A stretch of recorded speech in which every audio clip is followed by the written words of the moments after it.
अपनी भावनाओं को पहचानने का मोडस ऑपरेंडाई होगा और दूसरों की भावनाओं को पहचानने का तरीका क्या होता है? बड़ा सिंपल है।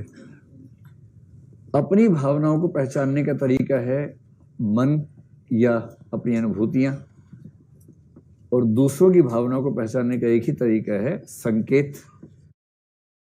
कौन से संकेत? भाई चेहरे के भाव क्या हैं, आंखों के भाव क्या हैं, बॉडी लैंग्वेज कैसी है, वही तरीका है। तो मैंने आपसे पहले भी कहा था कि अगर कोई व्यक्ति इतना घाघ है कि उसकी बॉडी पूरी तरह से उसे कंट्रोल में है और वो वही संकेत करेगा कि वही निष्कर्ष आप निकालें जो वो चाहता है कि आप निकालें उसके बारे में। एक फिल्म आई थी, आप देखिएगा कभी अगर मौका मिले। उस फिल्म का नाम मेरे ख्याल से था राइट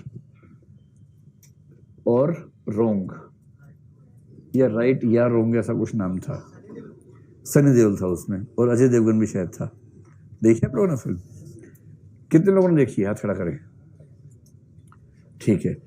और एक अभी हाल ही में फिल्म आई थी 376 थी ना शायद, जो जिसका 375, इसका जिक्र क्लास में हुआ था ना। हाँ, दोनों एक ही तरह की फिल्म एक सेंस में है। राइट और रॉन्ग में क्या है, आपको पता है कि हमारे संविधान में एक व्यवस्था है कि हम सेल्फ इनक्रिमिनेशन के लिए किसी व्यक्ति को बाध्य नहीं कर सकते।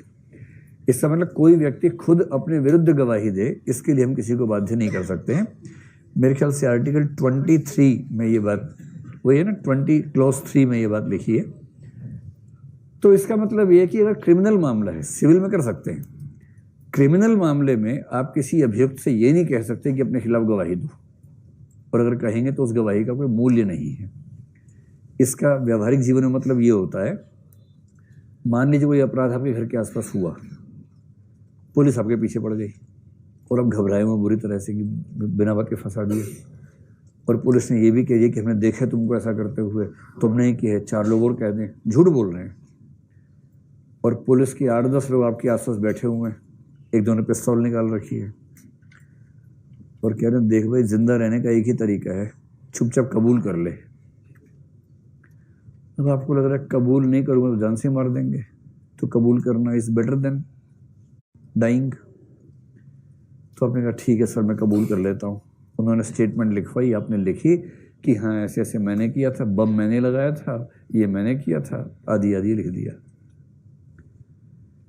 अगर कभी जीवन में ऐसा हो जाए ना, तो ध्यान रखना है कि इस स्टेटमेंट की कोई वैल्यू नहीं है।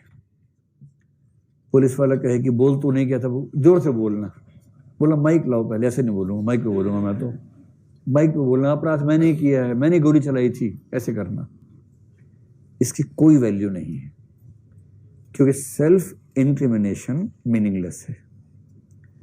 और कानून कहता है साफ साफ, जब तक जज के सामने अभियुक्त ऐसा नहीं बोलेगा, उसकी आत्मस्वीकारोक्ति की कोई वैल्यू नहीं है। तो ये इसीलिए है कि 1000 अपराधी भले छूट जाएं, एक भी निर्दोष को सजा ना मिल जाए, और हमारा सिद्धांत पहले वाक्य को ठीक से पूरा करता है। सेकंड तो हो ही जाता है, लेकिन पहले वाले को ठीक से पूरा करता है। 1000 छूट ही जाते हैं और एक तो खैर नहीं मिलती सजा आमतौर पे, ये होता है।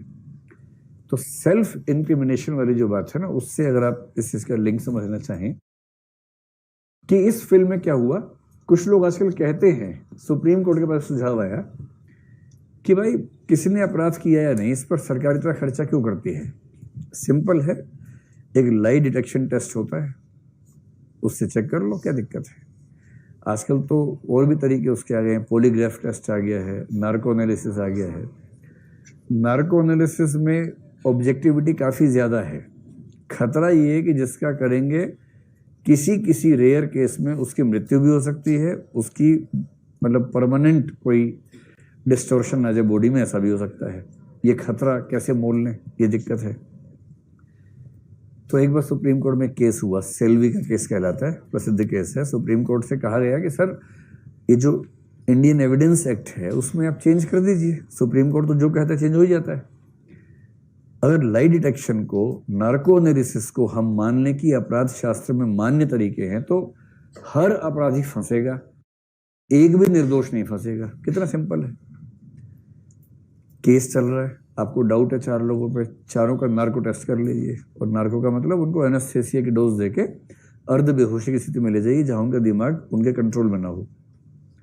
तब उनसे आप सवाल पूछेंगे, सवाल ऐसे कि यस और नो में आंसर दे सके, और उन आंसर्स के बेस पे ये अनुमान हो जाता है, लगभग ऑब्जेक्टिवली हो जाता है कि इस व्यक्ति ने क्या किया था क्या नहीं किया था। कितना सिंपल है। तो ये फिल्म इसी पे थी, लाई डिटेक्शन टेस्ट पे थी। लाई डिटेक्शन का मतलब ये होता है कि मूल विचार ये है कि जब हम झूठ बोलते हैं हमारी हार्ट बीट्स बढ़ जाती हैं, सच बोलते हुए हार्ट बीट्स ठीक रहती हैं। मूल कंसेप्ट ये है, यूज करते हैं। हाँ, तो इस फिल्म में वही थीम है, इस फिल्म में वही थीम है कि एक अपराधी है, अजय देवगन शायद अपराधी है, सनी देओल शायद पुलिस वाला है, वो जेल में है, उस पर लगातार टेस्ट हो रहे हैं, लाई डिटेक्शन के टेस्ट हो रहे हैं, पर वो इतना घाघ है कि उसको अपनी हार्ट बीट्स पे ही पूरा कंट्रोल है। कोई व्यक्ति झूठ बोलते हुए अगर सुपर कॉन्फिडेंट होगा तो हार्ट बीट्स नहीं बढ़ेंगे। अच्छा, 4 पुलिस वाले आसपास खड़े हैं, आपसे पूछा आपका नाम क्या, तब भी बढ़ जाती है हार्ट बीट्स। के नाम क्यों पूछ रहे हैं, जबकि आप नाम सच बता रहे हैं, उस समय बढ़ तो जाती है। हार्ट बीट बढ़ते हैं तो कई फैक्टर्स हैं। इसका मूल ये है कि झूठ बोलते हुए बढ़ेंगे, सच बोलते हुए नहीं बढ़ेंगे। मतलब पहले कूल करने के बाद, शुरू में नहीं, कूल करने के बाद। और ये व्यक्ति इतना घाघ है कि इसकी हार्ट बीट्स बढ़ती नहीं है जब तक ना चाहे। टेस्ट कर कर के थक गए हैं मनोविज्ञान के लोग, सारे रिजल्ट्स वही निकल रहे हैं जो वो चाह रहे कि निकले। उसका जेल में व्यवहार एकदम वैसा है जैसा होना चाहिए, क्योंकि इसको मनोविज्ञान के सारे सिद्धांत पता है कि कौन सा व्यवहार करूंगा तो मनोविज्ञान के लोग क्या निष्कर्ष निकालेंगे मेरे बारे में। और अंत में इसको छोड़ दिया गया क्योंकि सारे टेस्ट कह रहे हैं कि वो बेकसूर है। और जब जेल से निकला है तो आखिरी वाक्य वैसा ही बोला है जैसा 376 में उस वकील को उस लड़की ने बोला है। कैसा वाक्य, समझ गए? जिसका मतलब है कि तुम्हारी सारी जो व्यवस्था चौपट है, दरअसल मैं ही हूं, और तुम मुझे पकड़ नहीं पाए, पकड़ पाओगे भी नहीं।